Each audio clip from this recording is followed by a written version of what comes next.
지난주 말씀이 무슨 주일이었어요?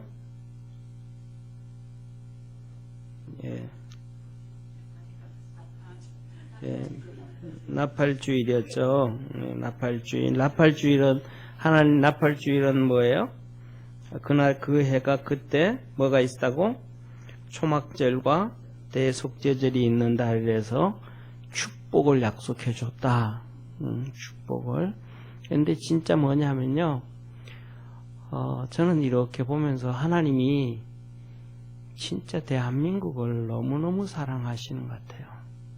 왜냐하면 제가 설교하면서 그 강복절이라든지 뭐 3.1절 때 설교했잖아요. 그죠? 우리나라는 독립을 위해서 아무것도 안 했거든요.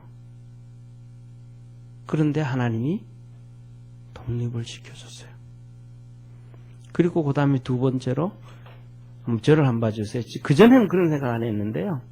자 보세요. 우리나라 36년 동안 뭐 친일이다 그런 걸 떠나서 36년 동안 지난번에도 말씀드렸던 것처럼 1592년에 그 임진왜란 생겼잖아요. 그때 일본이 소총을 들고 왔거든요.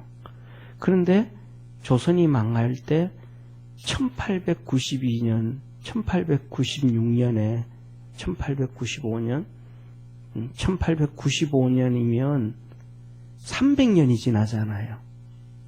일본은 300년 전인데도 소총을 들고 왔는데 우리는 조선 300년이 지난 다음에도 소총 부대가 없어요. 이해가 되시죠? 소총 부대가 없어서 동학혁명이 일어날 때 정부에서 일본 부대한테 도움받아서 일본 군인들이 또 나갔어요. 그래서 일본 군인 300명이 우리나라 동학 3만 명을 대상으로 싸워가지고 하루에 10,000명이 죽었어요. 일본 군인 1명 다치고.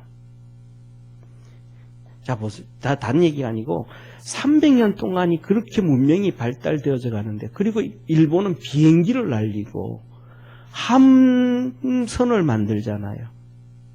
그런데 우리나라는 소총도 못 만드는 거예요. 그러면 그런 문명 가운데 있다가 조선이 계속 유지되어지고 나면 36년 우리가 식민지를 했는데 36년 되어지고 난 다음에는 우리나라가 경제가 발전이 될까요? 안 될까요? 안 되죠. 엉망이죠.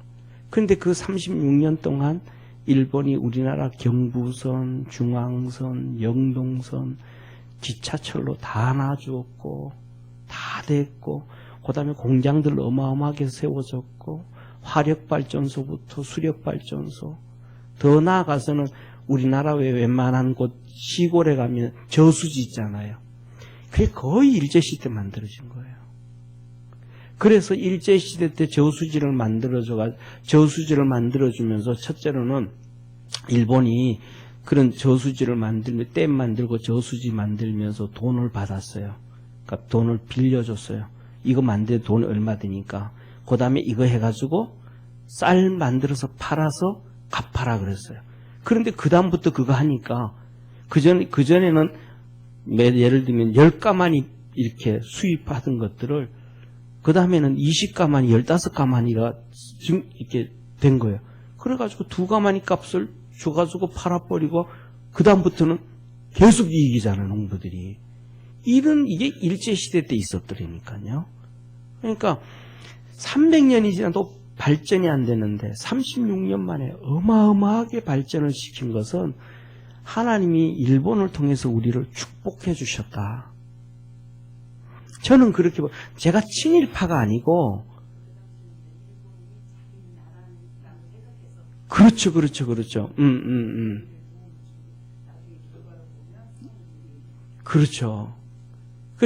지금도 우리나라에 30대 재벌 있잖아요. 30대 재벌 중에 17개가 일본이 우리에게 그냥 준 기업들이라 그러는 거예요. 그러니까 그런 것들을 사실은 아마 어쩌면 뭐 여기 있는 우리 누구야 권오은 집사님도 이런 얘기 나한테 지금까지 처음 들어보죠, 그죠? 그렇죠, 그죠?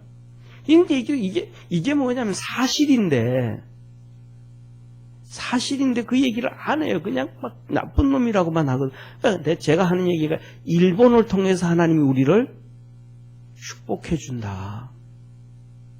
미국을 통해서 우리를 하나님이 축복해 주신다. 그래서 나팔절에도 이번에도 또 보면 지금도 보세요. 앞으로 보세요. 앞으로도 보면 일본을 통해서 하나님 우리에게 또 축복해 줄 거야. 미국을 통해서 축복해 주시고 그들을 통해서 그러니까 미국을 통해서 유엔을 만들었거든요.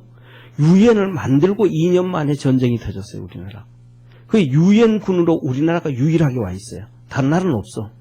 그러면 이제 그 유엔군이 북한은 넘어갈 거야. 아마 멀지 않아서.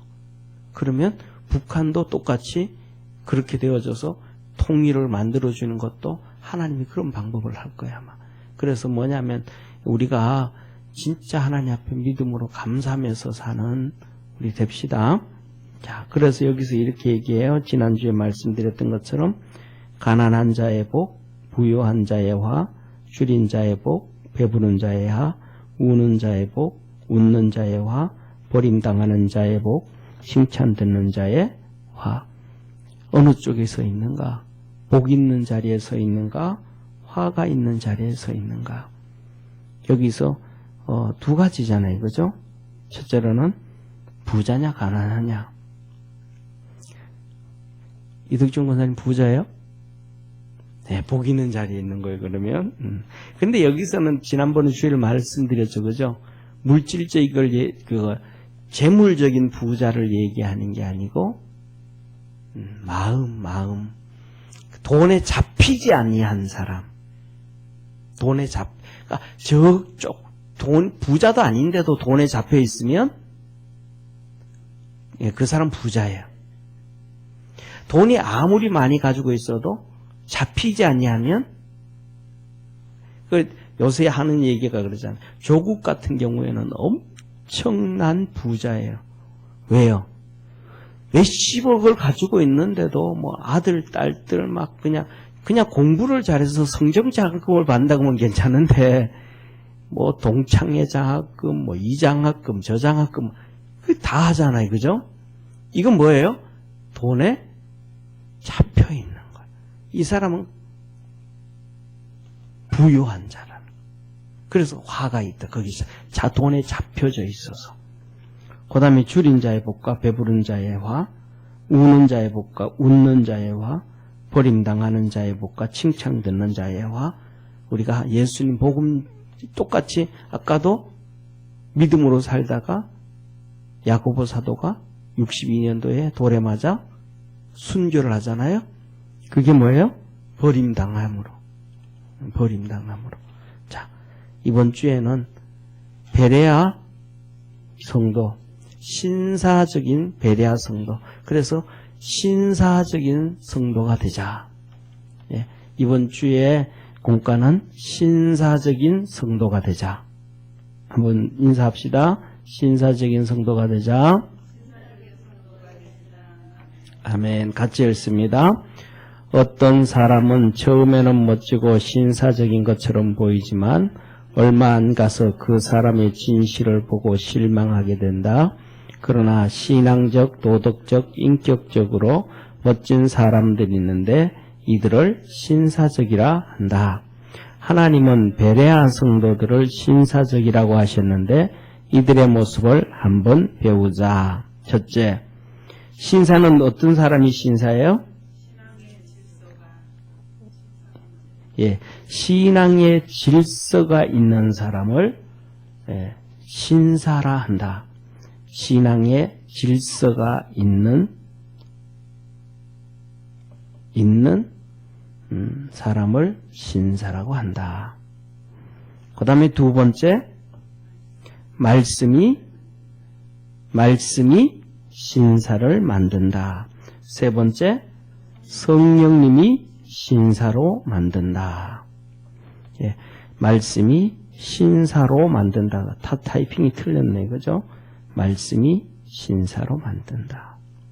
신앙의 질서가 신사로 만든다. 신앙의 질서가 신사로 만든다. 같이 읽습니다. 선진국이라고 할 때 반드시 돈이 많은 나라를 가리켜 선진국이라고 하지 않는다. 이것도 중요하지만 선진국은 기독교 문화로 시작된 기초질서와 공중도덕, 즉 법이 있고 그 법을 잘 지킨다는 것이다. 흔히 신사라고 말하는 이유는 저들은 어려서부터 기독교 문화로 시작된 기초질서와 공중도덕, 즉 중법 정신을 가지고 있기 때문이다. 우리 하나님은 무법천지의 하나님이 아니시고 질서의 하나님이시다. 그래서 항상 법도와 율례와 규례를 지키라고 하셨다. 믿음이 있는 성도는 다윗처럼 하나님이 세우신 교회에서의 질서를 지키는 사람으로 이를 신사적이라고 한다. 신사라는 것은 기독교 문화 안에 들어가야 돼요. 저를 한번 봐주세요. 사우디아라비아, 이런, 오펙 같은 데는 엄청나게 잘 살잖아요. 그들을 선진국이라 그래요? 안 그래요. 선진국이라고 절대로 안 해요. 그러니까 기독교 문화 가운데서 하나님의 질서 아래서 법을 만들어서 그 법대로 진행되어져 가는 나라를 선진국이라 그래요. 그리고 우리나라는 그런데 우리나라 언론은 아무것도 모르니까 미국하고 중국을 뭐라 그래요? G2라 그래요. G2라는 말이 없어요. 쉽게 말하면, 자, 저를 한번 봐주세요. G2라 그러면 G5라든지 G7에 들어가야 G2가 돼요. G5에도 못 들어가고 G7에도 못 들어가는데 G2가 돼요. 예? 그러니까 G5에 들어가야 그 중에서도 둘을 놓고 G2라 그러고 G7에 들어가야 그 중에서 둘을 놓고 G2라 그러잖아요. 그런데 G5는 원래 미국, 영국, 그 다음에 프랑스, 독일, 카나다,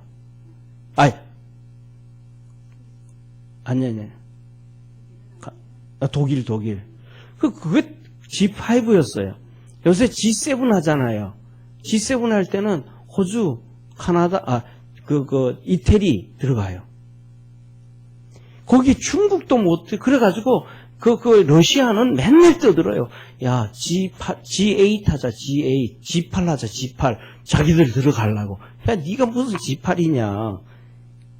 러시아도 못 들어요. 중국도 못 들어가요. 그래서 예를 들면 G20 하잖아요. G20 하면, 그때 이제 다 들어가는 거야, 이제. 근데 우리나라면 중국 띄우기 그냥 옛날에 조선시대처럼 띄우기가 G2, 말도 안 되니. 그러니까 쉽게 말하면 왜 G2 못 들어가고 G5, G7에 중국과 러시아가 못 들어가느냐? 기독교 문화가 없는 거예요. 기독교 문화 가운데서 질서가 세워지고 법이 세워지고 그래서 거기에서 뭐가 되어야? 법치가 이루어져야 G7이 들어가는 거예요. 선진국이 되는 거예요. 이해가 되시죠? 그거 못하는 거예요. 그러니까 신앙도 똑같은 거예요. 신앙의 질서가 있어야, 그러니까 질서를 얘기하잖아요. 뭐냐면 고린도 교회 같은 경우에는 여자들이 워낙 설치잖아요. 사도 바울이 뭐라 그래? 잠잠해라, 조용해라. 집에 가서 남편한테 물어봐라. 고린도 교회 그러잖아요. 그 다음에 로마서에서는 뭐라 그래요? 남자가 여자에게서 난 것이 아니고 여자가 남자에게서 났으니 하면서 그 질서를 얘기해 주잖아요. 그런데 뭐냐 하면 그런 하나님이 만드신 얘기, 질서 이런 법들이 사람들이 자기들 마음대로 수십 년 신앙생활에도 성경하고는 상관없는 거예요. 왜 그 속에 아까도 얘기했던 것처럼 진짜 성령님이 역사를 안 하시니까 모르는 거예요. 그냥 말씀하고는 상관없는 거예요. 그래서 고린도전서 14장 33절 같이 읽습니다. 하나님은 어지러움의 하나님이 아니시오 오직 화평의 하나님이시니라. 그러니까 하나님은 뭐 하나님이다? 화평의 하나님. 화평이 뭐예요? 질서의 하나님이라는 거예요. 질서의 하나님. 질서의 하나님. 자, 한번 보세요. 예를 들면 맨날 밑에 사람이 막 그냥 들이받아요. 그러면 합평이 될까요, 안 될까요? 안 되죠. 질서가 세워서야 합평이 이루어지는 거거든요. 그 다음에 두 번째, 말씀이 신사를 만든다. 말씀이 신사를 만든다. 같이 읽습니다. 베레아 지방은 데살로니가 서쪽에 약 80km쯤 있는 마게도냐 땅에 있는 도시다. 그런데 하나님은 데살로니가 성도들에 비해 베레아 성도들이 신사적이었다고 하셨다. 그 이유는 베레아 성도들은 말씀을 간절한 마음으로 받고 날마다 성경을 상고했기 때문이다. 말씀을 가까이 하였다는 것은 사실, 진실, 진리를 찾고 발견함으로, 거짓을 버림으로, 회개함으로 하나님의 역사와 복을 받고 좋은 신앙인이 되었다는 것이다. 진리를 찾는 사람들은 하나님의 말씀을 통하여 주님을 만나고 하나님 앞에서 신사로 만들어지는 것이다. 그 말씀을 통해서 어떤 건가? 그래서 말씀을 통해서 변화되어져 가죠. 그래서 말씀을 통해서 변화되어져 가니까 새로운 피조물이라 그러는 거예요. 말씀을 통해서 변화되어져 가니까 새로운 피조물이라 그러는 거예요. 자, 같이 읽습니다. 베레아 사람은 데살로니가에 있는 사람보다 더 신사적이어서 간절한 마음으로 말씀을 받고 그것이 그러한가 하여 날마다 성경을 상고하므로 그 중에 믿는 사람이 많고 또 헬라의 기부인과 남자가 적지 아니하나 데살로니가에 있는 유대인들이 바울이 하나님의 말씀을 베레아에서 전하는 줄을 알고 거기서도 가서 무리를 움직여 소동케 하거늘 형제들이 곧 바울을 내어 보내어 바다까지 가게 하되 실라와 디모데는 아직 거기 유하더라. 아멘. 그래서 이 베레아 똑같은 나라예요. 마게도니아라는 똑같은 나라고 거리는 많이 떨어지다 80km 정도밖에 차이 안 나는 곳이지만 데살로니가의 사람들보다가 베레아의 사람들이 신사적이었다. 그럼 무슨 말이에요? 하나님 말씀 보고 그렇게 하나씩 변화되어져 가고 바꾸어져 갔다. 이 말이에요. 자, 그 다음 마지막으로 세 번째, 성령님이 신사로 만든다. 성령님은 성도를 믿음의 신사로 만든다. 어떤 사람은 믿음만 좋으면 되었지 인간적인 것은 별 문제 안 된다고 생각하기도 한다. 그러나 믿음에는 내면적 믿음과 표면적 믿음이 있다. 내면적 믿음은 예수 그리스도를 믿는 믿음으로 성령님의 9가지 은사를 포함한 생명수와 같은 것이라면 표면적 믿음은 성령님이 주시는 성령의 9가지 열매와 직분으로 내면적인 생명수를 담는 그릇과 같은 것으로 직분은 그릇의 그림과 같다. 표면적 믿음은 성령의 9가지 열매가 없다면 그것은 깨어진 그릇으로 내면적 생명수와 같은 믿음을 담을 수 없다. 이렇게 성령님은 성도들에게 내면적 믿음과 표면적 믿음으로 세상에서 예수님의 복음을 전함으로 빛을 비추고 교회의 덕을 세움으로 하나님의 거룩함을 드러내고 하나님 앞에서 겸손함으로 인정을 받은 믿음의 신사로 만드신다. 아멘. 자, 무슨 말인지 이해가 되시죠? 설명을 드릴게요. 한번 보세요. 설명을 듣고 나면 이해가 돼요. 자, 성령님이 신사로 만드는데 성령님은 은사를 크게 나누어서 세 가지로 우리가 보면 돼요. 성령의 일반적인 은사, 그걸 고린도전서 12장에 9가지 은사. 그 다음에 12장에 보면 직분의 은사. 그 다음에 세 번째는 갈라디아서의 성령의 9가지 열매. 이렇게 할 수가 있는데, 첫 번째 고린도전서 12장에 나와 있는 은사, 갈라디아에서 있는 은사. 그러니까 고린도전서에 있는 은사는 내면적 은사라고 한다 그러면, 내면적 은사. 갈라디아서에 있는 성령의 열매는 외면적 은사라고 할 수 있는 거예요. 그러니까 내면적 믿음이라고 하면 외면적 믿음. 내면적 은사라고 한다 그러면 외면적 은사라고 볼 수가 있는 거예요. 그래서 하나님이 그냥 역사를 해주신단 말이에요. 예를 들면 방언을 주시고 병 고치는 은사를 주시고 막 주시는 거예요.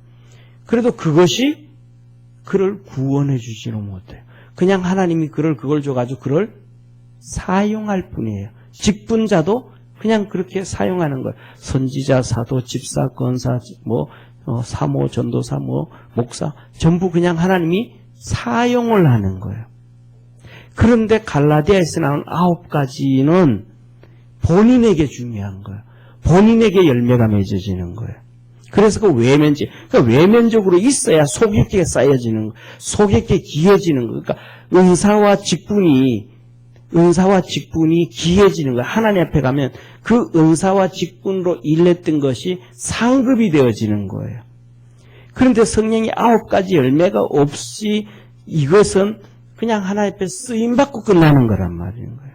이해가 되셔요? 그래서 중요한 건 뭐냐면 맨날 우리가 그러잖아. 사랑과 희락과 화평과 오래 참음과 자비와 양성과 충성과 온유와 절제니. 여기에서 뭐냐 하면 제일 먼저 뭘 얘기해요? 사랑 얘기하잖아요. 그 한 가지만 하면 돼요. 내게 정말 사랑이 있으면 그 다음에는 그 뒤에 8가지는 자연적으로 맺혀지게 되는 거예요.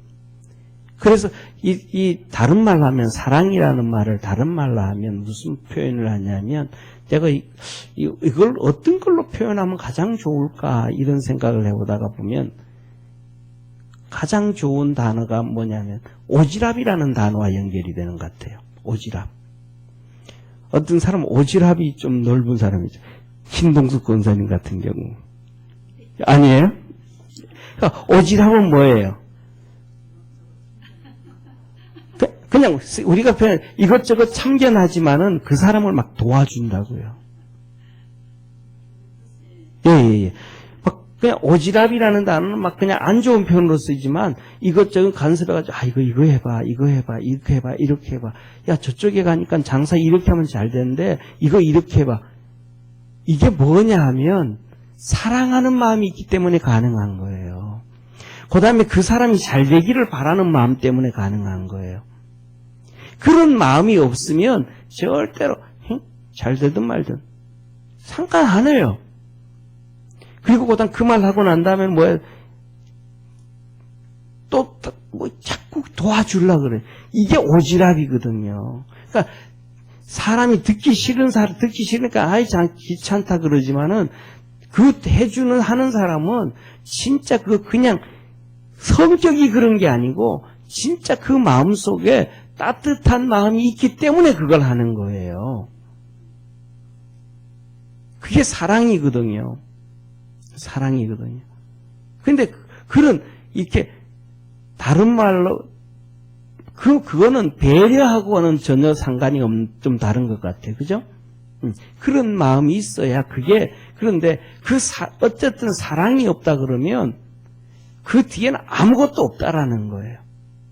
그래서 저를 봐주세요. 그래서 고린도전서 12장 앞부분에는 9가지 은사, 뒷부분에는 직분의 은사, 그리고 13장 1절은 고린도전서 13장 권사님? 고린도전서 13장? 아니 사랑장. 예, 고린도전서 13장 사랑장. 그게 뭐냐면 이게 사랑을 얘기하고 갈라디아서 5장 오면 성령의 열매 9가지 하면서 사랑은 하면서 연결되어지는 거예요. 요거 하나 있으면 13장이나 이게 하나 있으면 9가지 열매는 자동적으로 맺혀지고 이게 없으면 9가지 아무것도 없어지는 거예요. 사랑이 없으면 절대로 충성하지 못해요. 사랑이 없으면 절대로 온유하지도 않아요. 사랑이 없으면 절대로 기뻐할 수도 없어요. 이게 그냥 하나가 다 연결되어지는 거예요. 그래서 내적인 것, 외적인 것. 그래서 이것이 누구를 통해서 주시는 거예요? 성령님. 그래서 성령님은 이렇게 내적인 것과 외적인 것으로 만드셔서 성도를 신사적으로 만든다. 그래서 이렇게 된 교회가 베레아 교회였다. 그래서 오늘 이번 주에는 베레아 성도들의 그 신사적인 성도들처럼 신사적인 성도가 되자. 아멘. 기도하겠습니다. 하나님 아버지, 베레아 교회는 바로 옆에 있는 데살로니가 교회와 같은 나라 사람들, 같은 영향권에 있는 사람들이었지만은 전혀 다른 사람이었습니다. 하나님 앞에서 신사적인 성도들이었습니다. 우리 성도들도 이번 구역 예배를 통해서 신사적인 하나님 앞에서 신사적인 성도가 되도록 은혜 더해 주옵소서. 예수님의 이름으로 기도드립니다. 아멘.